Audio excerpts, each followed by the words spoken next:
सोचिए, क्या एक देश की इकोनॉमी और हमारे अपने मन का विकास, क्या ये दोनों एक ही सिक्के के दो पहलू हो सकते हैं? बड़ा अजीब सवाल लगता है ना? पर आज हम इसी दिलचस्प सवाल की गहराई में उतरेंगे। हम देखेंगे कि कैसे भारत के बड़े बड़े आर्थिक सपने कहीं ना कहीं हमारे अपने मन के विकास के सिद्धांतों से जुड़े हुए हैं। सिर्फ एक नंबर, 8%। और ये 8% है क्या? देखिए, इकोनॉमिक सर्वे के मुताबिक यही वो मैजिक नंबर है जो इंडिया को 2047 तक एक डेवलप्ड नेशन बना सकता है। जरा सोचिए, हर साल लगातार 10 सालों तक 8% की ग्रोथ, ये लक्ष्य जितना सुनने में बड़ा लगता है ना, उतना ही मुश्किल भी है। लेकिन यहां एक ट्विस्ट है।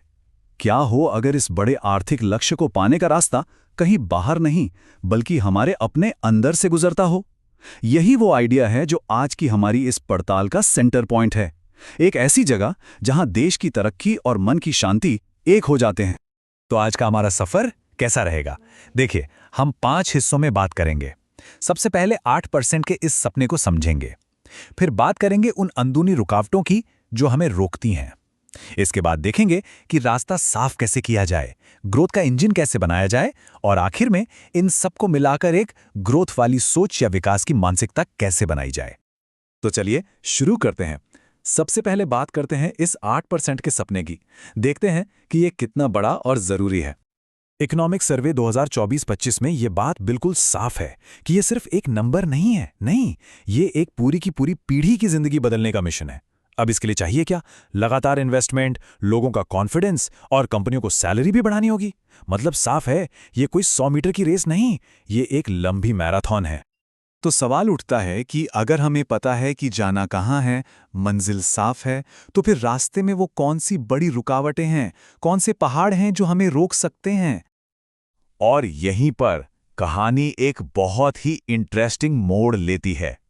क्या ऐसा हो सकता है कि सबसे बड़ी रुकावटें बाहर की दुनिया में नहीं बल्कि हमारे ही अंदर हों? देखिए, बाहर की चुनौतियां तो हमें साफ साफ दिखती हैं। जैसे हमारी खेती की पैदावार दूसरे देशों से कम है। हम R&D मतलब नई खोजों पर अपनी GDP का 1% भी खर्च नहीं करते। और दुनिया में जरा सी भी उथल पुथल होती है तो हमारी सप्लाई चेन हिल जाती है। ये सब असली और बहुत बड़ी प्रॉब्लम्स हैं, इसमें कोई शक नहीं। हाँ, ये सब सच में बड़ी समस्याएं हैं, पर हमारा असली सवाल तो ये है कि क्या इन बाहरी समस्याओं की जड़ें कहीं हमारे अंदर भी हैं? क्या हमारी जो एक कलेक्टिव बेचैनी है, रिस्क लेने से डरने की आदत है, कहीं वही तो देश की ग्रोथ पर ब्रेक नहीं लगा रही? और ये सोच, ये पूरी की पूरी पिक्चर को ही बदल देती है। ये हमें बताती है कि जो रुकावटें हैं वो दीवारें नहीं, दरवाजे हैं, ग्रोथ के मौके हैं। और ये बात जितनी एक देश पर लागू होती है उतनी ही हम में से हर एक इंसान पर भी। तो चलिए अब इसी आइडिया को थोड़ा और खोदते हैं।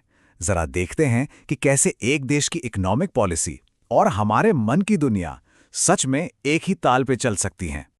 इकोनॉमिक सर्वे में एक बड़ी कमाल की बात लिखी है कि बहुत सारी कंपनियां ना जानबूझकर छोटी रहती हैं। क्यों? ताकि वो मुश्किल कानूनों और नियमों के जाल में ना फंसें। अब इसको जरा अपनी जिंदगी से जोड़कर देखिए। ये ठीक वैसा ही है जैसे कोई इंसान फेल होने के डर से कभी कोई बड़ा सपना देखने की हिम्मत ही ना करे। तो जैसे देश को आगे बढ़ने के लिए इन बेकार के नियमों का बोझ हटाना पड़ता है, ठीक वैसे ही हमें भी अपने मन में बैठे डर और छोटी सोच को हटाना पड़ता है। तो मतलब क्या हुआ? सबक यह है कि असली ताकत चीज़ों को ज़बरदस्ती पकड़कर रखने में नहीं बल्कि उन्हें जाने देने में है, थोड़ा रिलैक्स करने में है। क्योंकि जब दिमाग बेचैन होता है ना तो सामने रखा मौका भी नहीं दिखता, और जब दिमाग शांत होता है तो हर मुश्किल में मौका नजर आने लगता है। अच्छा, तो जब रास्ता साफ हो गया तो अब क्या? अब बारी है गाड़ी में एक पावरफुल इंजन लगाने की, ताकि हम तेजी से आगे बढ़ सके। और ये इंजन बनता है सही जगह इन्वेस्टमेंट करने से। ये बात देश के लिए भी सच है और हमारे लिए भी। देश के लिए ये इंजन क्या है? बेहतर सड़कें, पोर्ट्स, नई टेक्नोलॉजी।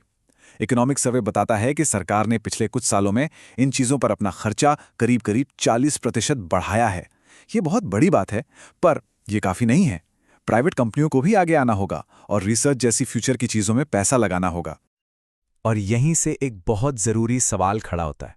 अगर देश के लिए सड़कें और टेक्नोलॉजी ज़रूरी है, तो हमारे लिए, एक इंसान के लिए, इसके बराबर की चीज़ क्या है? जवाब है हमारा मेंटल इंफ्रास्ट्रक्चर, हमारा मानसिक ढांचा। जैसे देश को अच्छी सड़कें चाहिए होती हैं, ठीक वैसे ही हमें अपने दिमाग को मजबूत बनाने वाली आदतें चाहिए, और ये आदतें रोज की मेहनत से ही बनती हैं। तो ये मेंटल इंफ्रास्ट्रक्चर कैसे बनेगा? इसके लिए ये 5 आदतें या कह लीजिए 5 पिलर्स हैं। नंबर 1, सुबह उठते ही रिएक्ट मत करिए, अपने दिन का इरादा सेट करिए। 2, जो चीजें नहीं हैं उन पर रोने के बजाय जो हैं उनके लिए शुक्रगुजार होइए। 3, मन में अपनी कामयाबी की तस्वीर देखिए। 4, तय करिए कि सबसे जरूरी काम क्या है और उसे पहले करिए। और 5, खुद को याद दिलाइए कि आप क्या बनना चाहते हैं, फोकस्ड, शांत और डिसिप्लिन्ड। यही आदतें हैं जो दिमाग को कामयाबी के लिए तैयार करती हैं।